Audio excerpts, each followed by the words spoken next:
Paano kung sabihin ko sa inyo na yung palaging plema sa lalamunan ninyo, yung nakakainis na kailangan ninyong ubuhin araw-araw, yung pakiramdam na parang may nakasabit sa throat, hindi normal yan dahil lang sa edad. Kundi senyales na may something na nag-irita sa katawan ninyo mula sa loob at pwede pong mawala sa loob lang ng ilang araw kung ayusin ninyo yung isang pagkakamali na halos walang nag-explain sa inyo.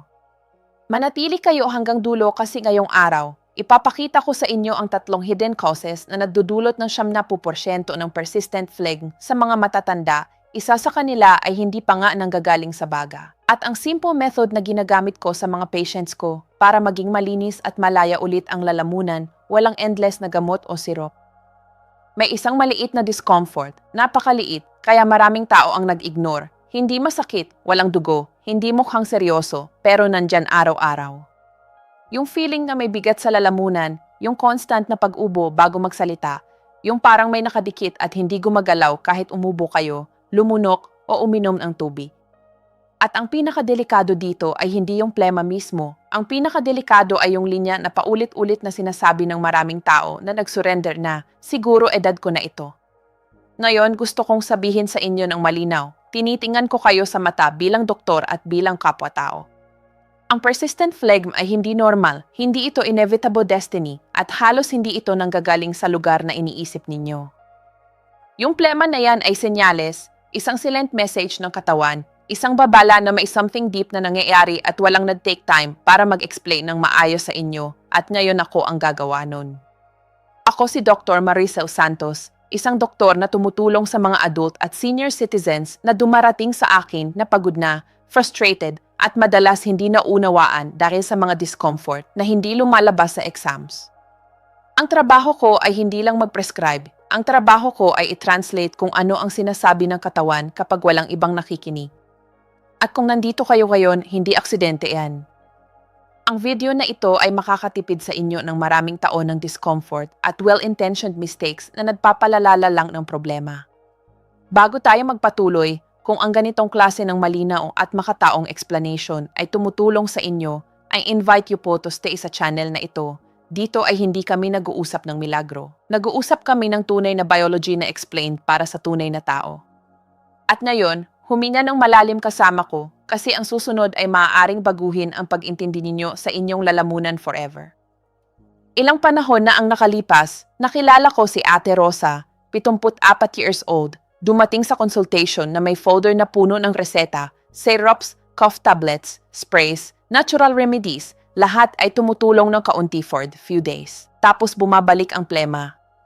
Si Ate Rosa ay umiiwas ng magsalita ng marami, sa family gatherings ay uncomfortable siya, sa simbahan ay umuubo siya ng tahimik, nahihiya, hindi siya makatulog ng maayos kasi pakiramdam niya may nag-a-accumulate sa lalamunan niya pag nahida. Nung tinanong ko siya kung ano ang sinabi sa kanya, sumagot siya ng malungkot ng ngiti, normal lang daw po ito sa edad ko.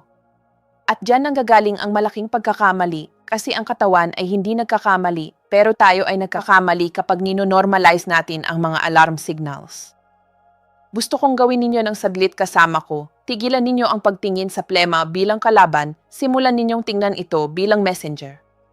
Ang plema ay hindi lumalabas ng basta-basta, hindi ito katawan ninyo na bumabagsak, ito ay katawan ninyo na nagde-defend. At para maintindihan ito, kailangan nating pumasok sa science, pero i-explain ko ito sa inyo sa paraang hindi ninyo makakalimutan kailanman. Isipin ninyo na ang lalamunan at respiratory passages ninyo ay parang hallway ng hospital na kakalinis lang, lahat ay dapat wet, flexible at moving. Ngayon, isipin ninyo na ang hallway na iyan ay covered ng transparent film, halos invisible, ang film na iyan ay mucus. Ang mucus ay hindi dumi, ang mucus ay proteksyon. Ang function nito ay hulihin ang dust, virus, bacteria, pollution, lahat ng pumapasok sa hangin.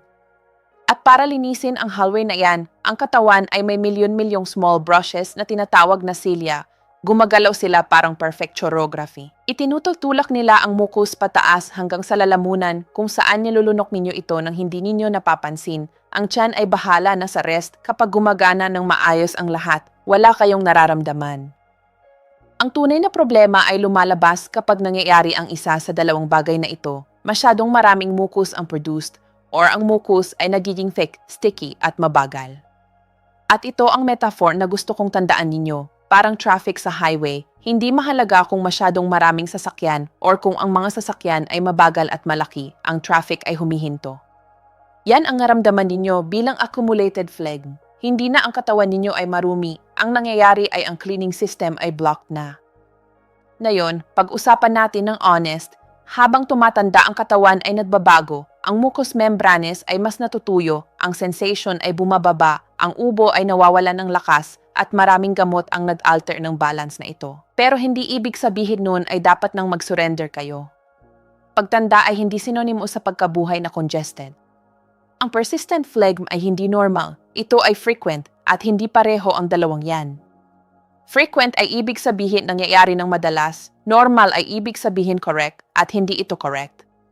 Dito nagkakamali ang karamihan ng mga tao, naniniwala sila na ang plema ay nanggagaling sa baga, na ito ay cold na hindi gumaling or something sa chest, pero sa consultation ko ay nakikita ko ito paulit-ulit. Ang tunay na cause ay nasa ibang lugar, isang lugar na halos walang nag-check, isang silent problem na walang sunog na pakiramdam o sakit, pero nag-irita ng walang tigil. Sa susunod na part, ipapakita ko sa inyo ang tunay na hidden causes ng persistent phlegm. Ilan sa kanila ay magugulat kayo, iba ay magsasabi kayo, ngayon naintindihan ko na.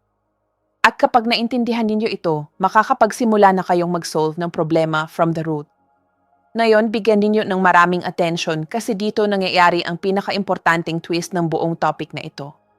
Karamihan ng mga tao, at unfortunately maraming professionals din, hinahanap ang cause ng phlegm sa baga lang at syempre, kung may plema, iniisip nila bronchial tubes, chest infection. Pero pagkatapos ng more than 2 decades na nakikita ko itong problema na paulit-ulit, pwede ko bang sabihin sa inyo ng may absolute clinical certainty, sa karamihan ng senior citizens, ang plema ay hindi nanggagaling sa baga. Nanggagaling ito sa mas mataas at mas mababa at the same time.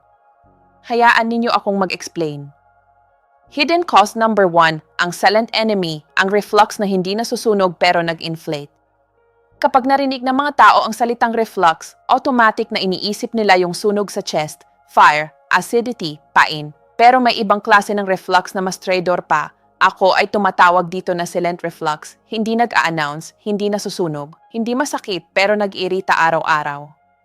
Key metaphor, isipin ninyo na ang lalamunan ninyo ay parang napakanipis balat, parang yung sa loob ng bibig. Ngayon isipin ninyo na bawat gabi na hindi ninyo nararamdaman, may umaahong acidic mist mula sa tiyan, hindi stream, hindi fire. Amoy lang, ang amoy na yan ay tumatama sa lalamunan, sa larynx, sa vocal cords.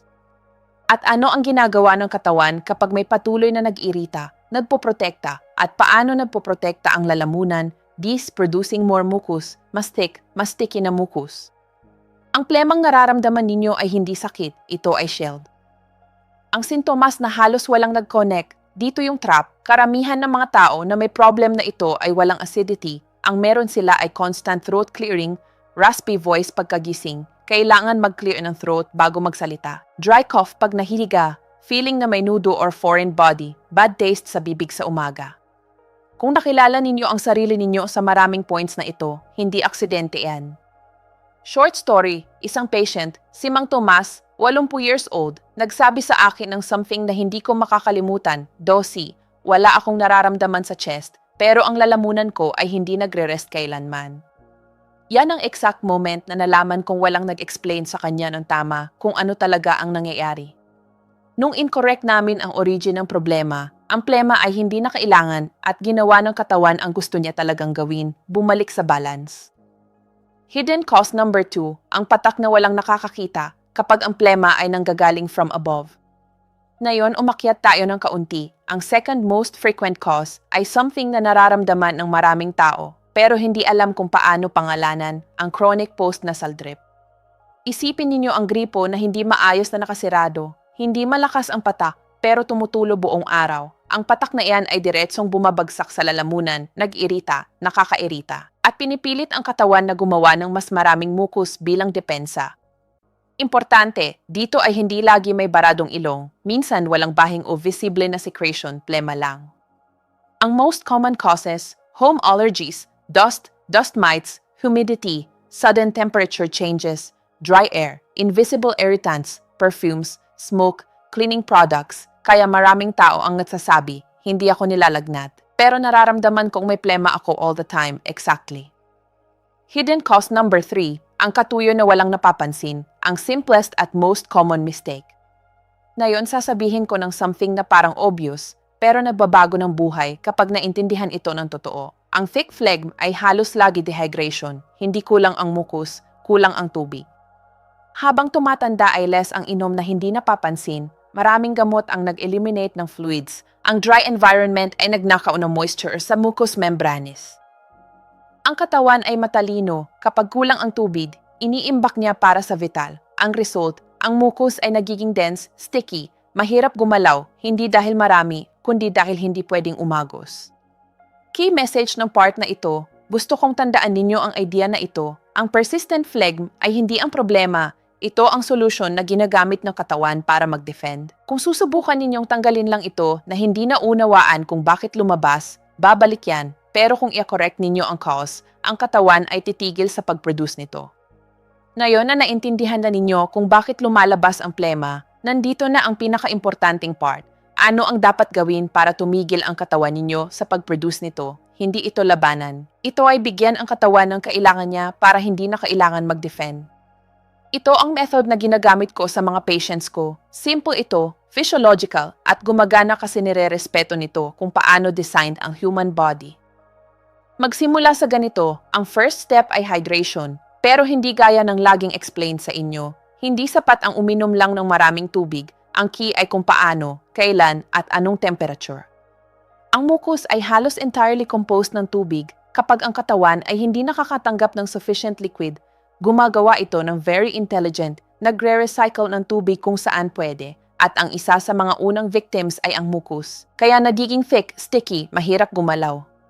Kung gusto ninyong makita ang real change, gawin ito sa buong araw, uminom ng fluids ng consistent, hindi ng biglaan, small amounts every hour, at very important, mas prefer ang lukewarm liquids. Ang init ay tumutulong mag-dilute ng mucus at nagre-relax ng respiratory passages. Ang malamig na liquids ay gumagawa ng opposite.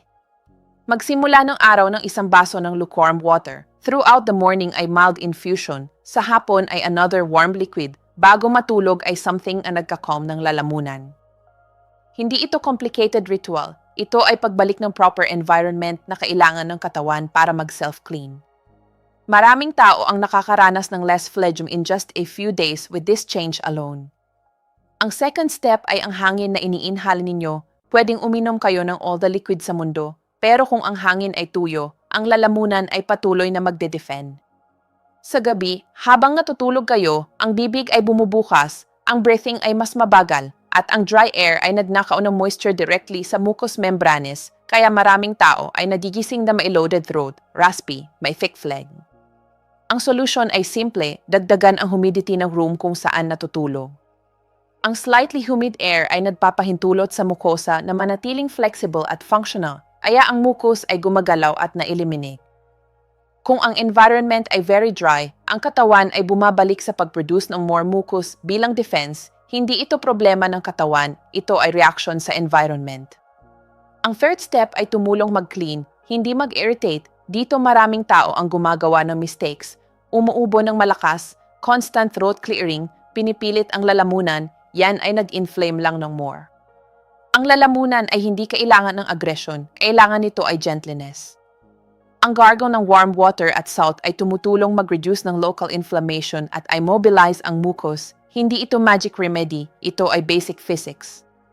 Ang honey in small amounts ay gumagawa ng protective layer na nag-calm sa irritated mucosa, hindi nag-eliminate na cause, pero nagbibigay ng relief habang ang katawan ay nag-readjust.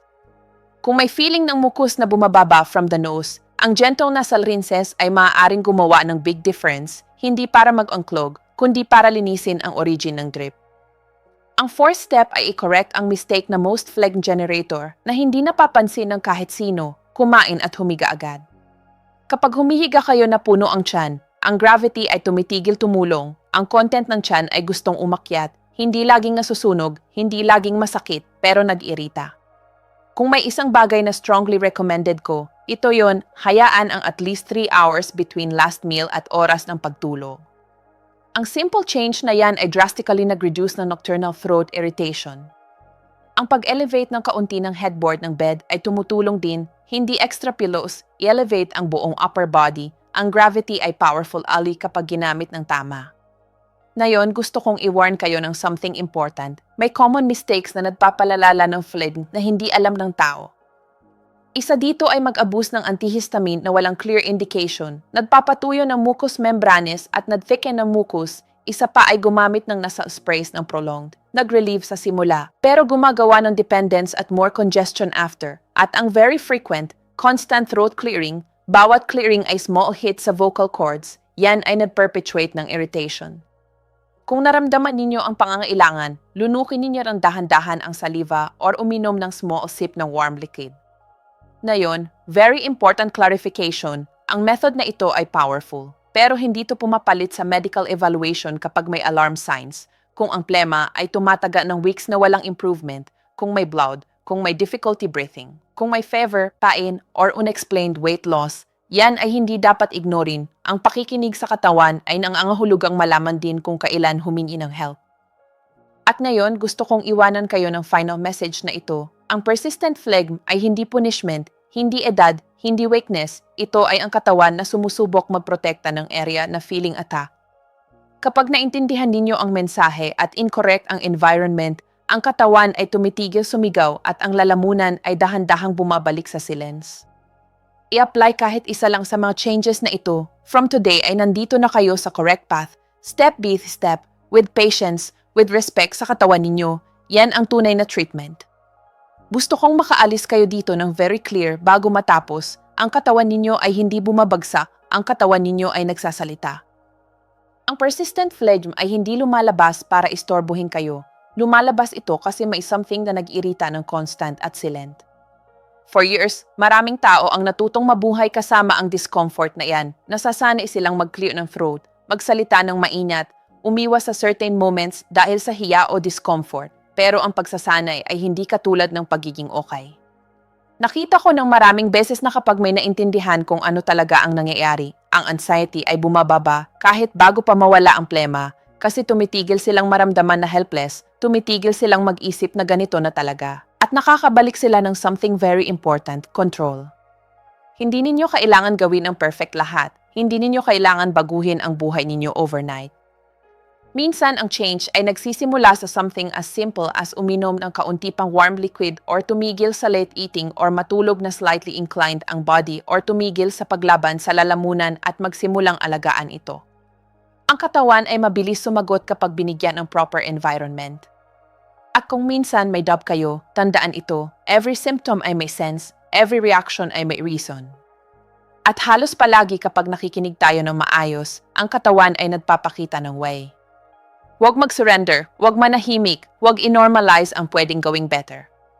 Ang lalamunan ninyo ay hindi dapat mabuhay sa constant tension. Ang voice ninyo ay hindi dapat magsimula ng pagod every morning. Ang breathing ninyo ay hindi dapat heavy feeling. Sa any age, ang katawan ay nag-retain ng incredible capacity na mag-recover kapag nire-respeto. Magsimula ang iyong araw with calm, with intention, at hayaan ang katawan ninyo gumawa ng always alam niyang gawin, bumalik sa balance. Mag-ingat, makinig sa sarili, at tandaan na ang pag-intindi sa katawan ninyo ay first step para gumaling ito.